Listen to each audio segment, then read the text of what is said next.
Hey YouTube, it's just Brandy, and let's talk Love and Hip Hop, the reunion part 1.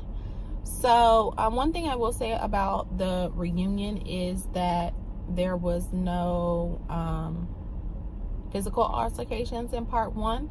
I can't say that there won't be any physical altercations in the entire reunion, compilation, however many episodes it's gonna be, 1, 2, or 3, I'm not sure. But in this first part, there was no physical altercations, which, is good because it takes away from it when they're constantly getting up and running off the stage and they have to reset. Like, you lose a lot of the interaction.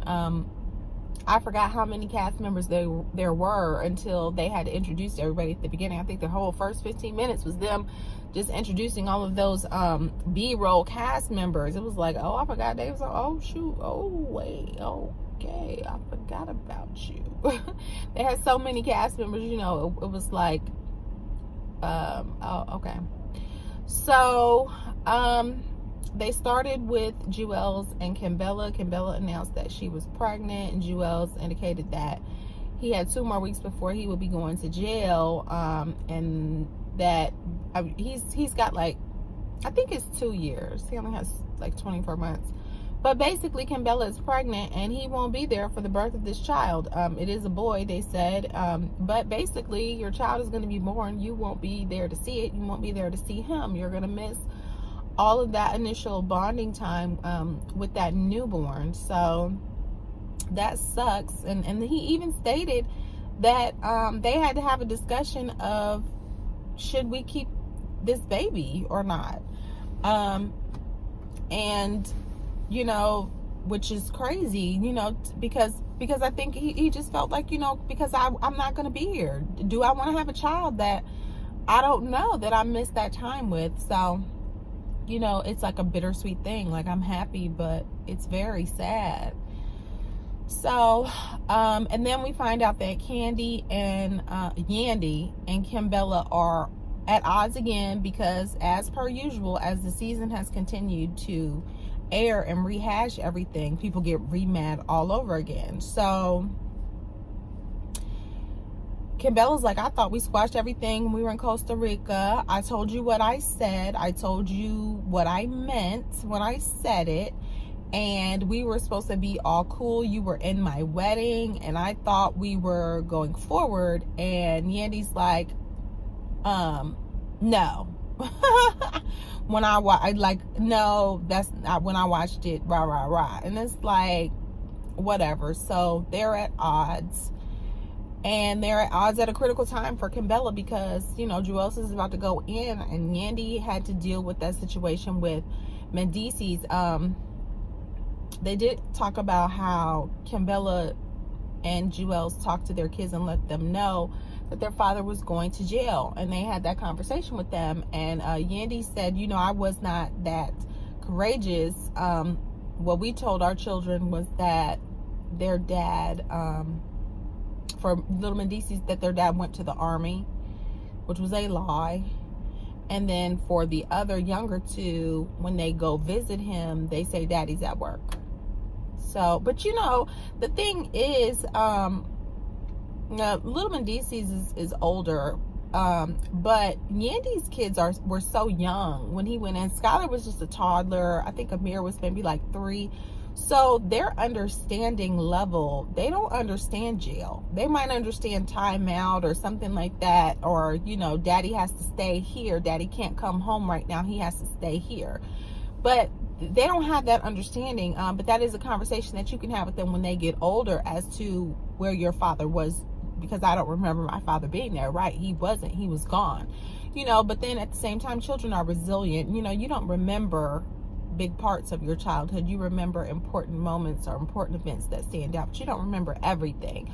So, because her children were so young during this time, they may or may not be affected. They may or may not, remember, because they go visit the jail. They may have memories of, oh, I remember we used to go to the jail and we had to go through the security and get patted down, whereas if they just didn't go and they just talked to their dad on the phone, they just might be like, oh, I remember when my dad was gone for work. maybe that's how she should have handled it, but you know, those are your children now, those are your choices. They talked a little bit to Cyn about the whole postpartum thing, and she was saying something that I think is very true, that she thought postpartum was something that only white people had. And I think, like I said, that goes back to the whole black community thing, where black women are supposed to be so strong. So, you know, we can't even have postpartum, you know, because it's a weakness. And so they were saying that, you know, Nia told her, no, I went through it too. You know, it's a hormonal thing. It's something that your body can possibly go through. I didn't have it. I don't believe that I had it. The extreme sadness and everything that they say, you know, after giving birth, I don't believe that I ever experienced that, so I can't relate. But it's good to bring light to it, to normalize it, to make people know that it is okay. It's okay for you to get help, because a lot of people have postpartum and they hurt their children during that time. So if you need help, get help. Mariah Lynn professed her love for Rich Dollaz, and Rich Dollaz was like, that's supposed to be between me and you. Like, she professed her love, like, I want to have babies with Rich. He had a vasectomy, but we looking into getting a reverse so we can have a baby. Like, Rich, like, oh, wait, oh. What we talk about in the bedroom is what we talk about in the bedroom. That ain't for everybody else. So she walked off the stage, and I was like, he embarrassed you, like.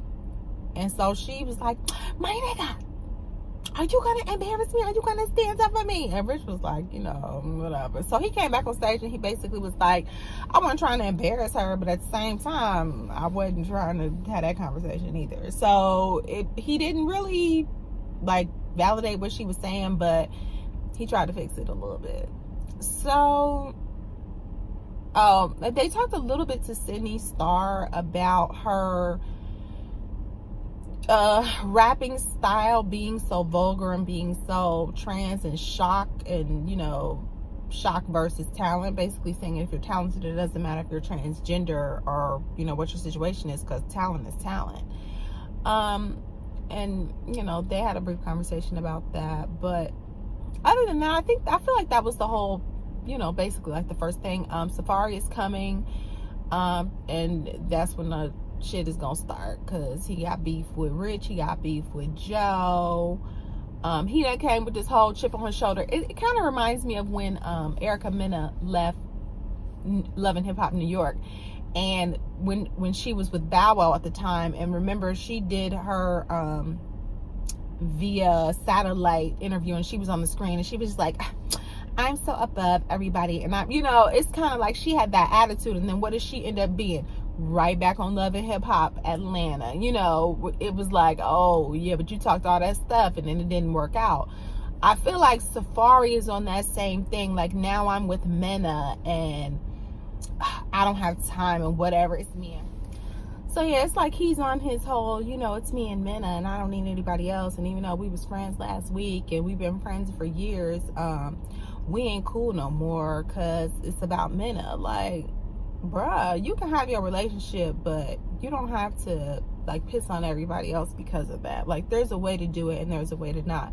And the way that he's doing it is burning a lot of bridges. And, you know, work out or not, you may need those people, and now you've burned those bridges and, you know, and ruined those relationships. So that was the first episode of the reunion. It wasn't a juicy, you know, reunion and you rah-rah, you know, it wasn't that. So we'll see what is else to come. Like, sometimes I feel like they have multiple episodes of these reunions and only one of them is good, and it's like, we could have just had this part. But there's so many cast members that it takes so many episodes. So I wasn't all that impressed. It didn't really hold my attention, but it was what it was. So that is my recap of the first part of the reunion for Love and Hip Hop. I will see you next week for my next one.